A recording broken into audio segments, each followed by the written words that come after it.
नमस्कार दोस्तों, स्वागत है आपका रुद्रा स्टडी प्लस में।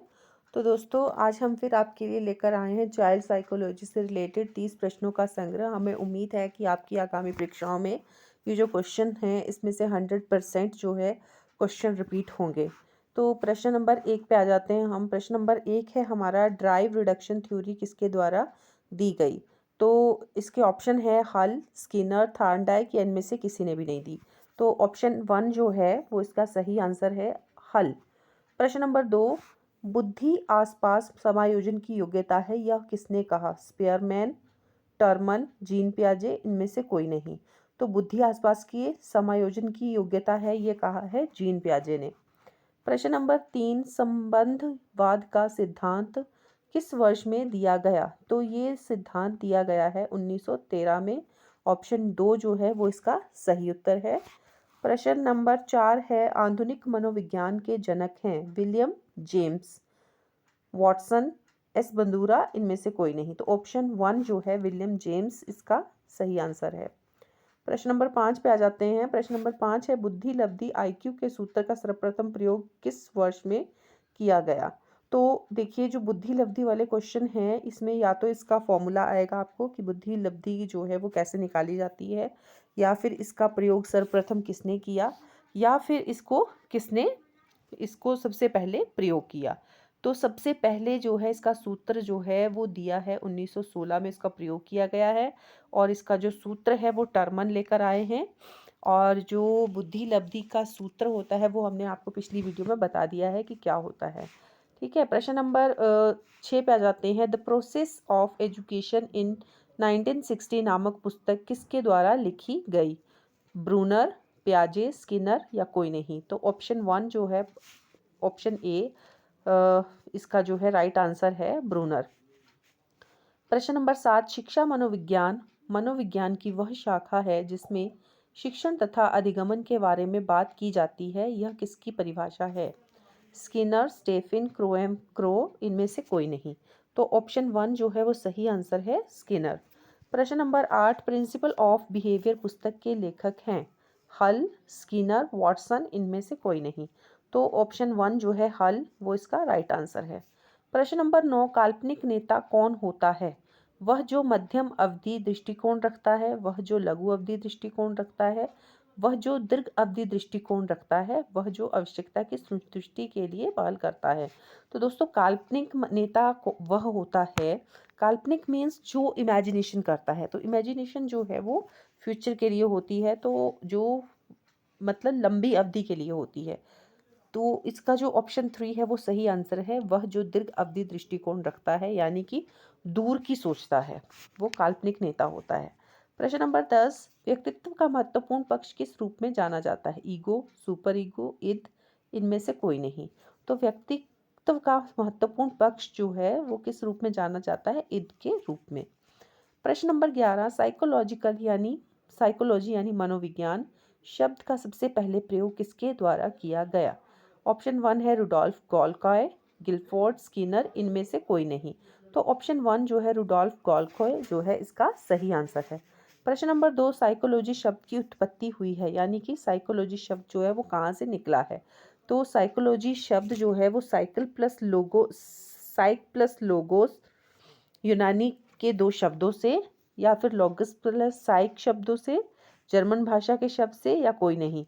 तो साइक प्लस लोगोस यूनानी के दो जो शब्द हैं इनसे मिलकर जो है साइकोलॉजी शब्द बना है। प्रश्न नंबर 13 पे आ जाते हैं। प्रश्न नंबर 13 है हमारा, संज्ञानात्मक आंदोलन के जनक थे अल्बर्ट बंडूरा, स्किनर, पियाजे, ब्रूनर। तो ऑप्शन 1 जो है अल्बर्ट बंडूरा, इसका जो है राइट आंसर है। प्रश्न नंबर 14, मनोविज्ञान के व्यवहारवाद सिद्धांत के जनक हैं जेवी वॉटसन, सिगमंड फ्रायड, जीन पियाजे, इनमें से कोई नहीं। तो ऑप्शन 1 जो है वो इसका सही आंसर है, जेवी वॉटसन।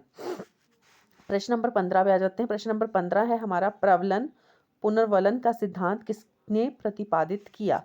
हल, स्किनर, पॉवलोव, इनमें से कोई नहीं। तो जो पुनर्वलन या प्रबलन है इसका सिद्धांत दिया गया है स्किनर के द्वारा। प्रश्न नंबर 16 पे आ जाते हैं। प्रश्न नंबर 16 है, व्यक्तित्व मापन की प्रमुख अप्रक्षेपी विधि कौन सी है। अनुसूची, प्रश्नावली, साक्षात्कार। तो व्यक्तित्व व्यक्तित्व की या फिर संरचनात्मक मूल्यांकन विधि। तो जो व्यक्तित्व मापन की प्रमुख अप्रक्षेपी विधि है, ये है ऑप्शन 4 इसका सही आंसर है, संरचनात्मक मूल्यांकन विधि, यानी कि फॉर्मेटिव असेसमेंट। नेक्स्ट होता है आपका प्रश्न नंबर 17। व्यक्तित्व के दो खंड सिद्धांत के प्रतिपादक हैं बिनेट, टर्मन और स्टर्न, स्पीयरमैन, थॉर्नडाइक, थर्स्टन। तो ऑप्शन 2 जो है स्पीयरमैन इसका सही आंसर है। प्रश्न नंबर 18 पे आ जाते हैं। डिस्ग्राफिया जो एक अधिगमन अक्षमता है, व्यक्ति की क्या प्रभावित करती है? सीखने की क्षमता, हस्तलेखन, गणना दोष, इनमें से कोई नहीं। तो ऑप्शन 2 जो है हस्तलेखन, वो जो है सही आंसर है इसका, यानी कि राइटिंग एबिलिटी जो है उसको क्या करती है, ये प्रभावित करती है, इफेक्ट करती है। प्रश्न नंबर 19। व्यवहारवाद अध्ययन की सबसे पुरानी विधि है? अंतर्दर्शन विधि, प्रयोगात्मक विधि, मनोविश्लेषण, इनमें से कोई नहीं। तो व्यवहारवाद का अध्ययन करने की सबसे पुरानी विधि जो है वो अंतर्दर्शन की विधि है, यानी कि इंट्रोस्पेक्शंस विधि जो होती है।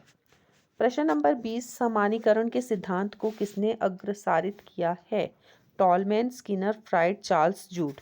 तो प्रश्न नंबर 20 का जो है ऑप्शन 4 सही आंसर है। चार्ल्स जूड जो है समानीकरण के सिद्धांत को इन्होंने अग्रसारित किया। प्रश्न नंबर 21। बुद्धि अपने आसपास की समायोजन योग्यता है, ये कहा था?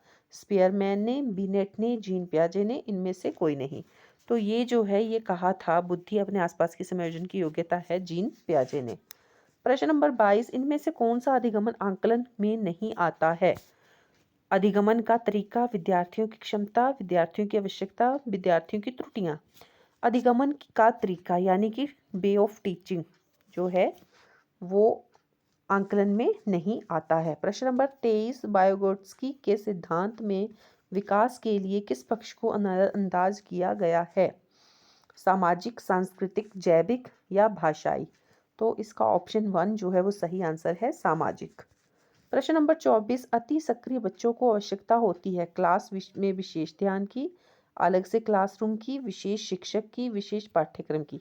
तो जो अति सक्रिय बच्चे होते हैं उनको होती है क्लास में विशेष ध्यान की। नेक्स्ट प्रश्न नंबर 25। किस अवस्था में शारीरिक, मानसिक और व्यक्तित्व का मूलभूत विकास होता है? प्रौढ़ावस्था, किशोरावस्था, बाल्यावस्था, शैशवावस्था। तो ऑप्शन 3 जो है बाल्यावस्था इसका सही आंसर है। प्रश्न नंबर 26। बालक किस अवस्था में हंसता कम है और मुस्कुराता ज्यादा है, जिसका अर्थ है कि वह अपने संवेगों को नियंत्रित करना सीख रहा है? बचपना, पूर्व बाल्यावस्था, उत्तर बाल्यकाल, किशोरावस्था। तो ऑप्शन 3 जो है उत्तर बाल्यकाल इसका सही आंसर होगा। प्रश्न नंबर 27। बुद्धि लब्धि शब्द सबसे पहले प्रयोग किसने किया? तो देखिए बुद्धि लब्धि के ऊपर मैंने 3 क्वेश्चन आपको बता दिए हैं। या तो इसका सूत्र आएगा आपको, या फिर ये आएगा कि बुद्धि लब्धि का प्रयोग सबसे पहले किसने किया है, या इसके जनक कौन है, यानी बुद्धि लब्धि का प्रयोग जो है सबसे पहले किसने किया और कौन से सन में किया? तो Thorndike, William stern, Alfred beneath और टर्मन। तो बुद्धि लब्धि जो शब्द है इसका सबसे पहले प्रयोग किया गया है टर्मन के द्वारा।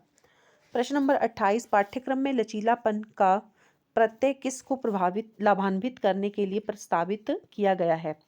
आरोग्य बालकों को, मदरसा व मकतब को, अनुसूचित जाति अनुसूचित जनजाति को, अन्य पिछड़ा वर्ग को। तो पाठ्यक्रम में लचीलापन जो है वो आरोग्य बालकों को लाभान्वित करने के लिए किया गया है। प्रश्न नंबर 29। बुद्धि योग्यता है सीखने की, स्वयं को नई परिस्थितियों में समायोजित करने की, विचारों पर चिंतन की, उपरोक्त सभी। तो जो बुद्धि की योग्यता है वो ये सभी ऑप्शन जो है वो राइट आंसर है। सीखने की, स्वयं को नई परिस्थितियों में समायोजित करने की योग्यता है, विचारों पर चिंतन करने की योग्यता, ये चारों जो हैं वो सही आंसर है, या फिर इनमें से कोई एक भी आ सकता है एग्जाम में। आज का अंतिम प्रश्न है प्रश्न नंबर 30। किसने कहा कि शिक्षा मनुष्य की अंतर्निहित शक्तियों को प्रकटीकरण है? विवेकानंद, अरस्तु, जेम्स या फिर दयानंद ने? तो ये वाक्य जो है ये शब्द कहे गए हैं विवेकानंद के द्वारा कि मनुष्य की अंतर्निहित शक्तियों का शिक्षा जो है वो प्रकटीकरण है। तो दोस्तों इसी के साथ हमें आज्ञा दीजिए, मिलते हैं नेक्स्ट वीडियो में। तब तक के लिए पढ़ते रहिए, आगे बढ़ते रहिए। धन्यवाद।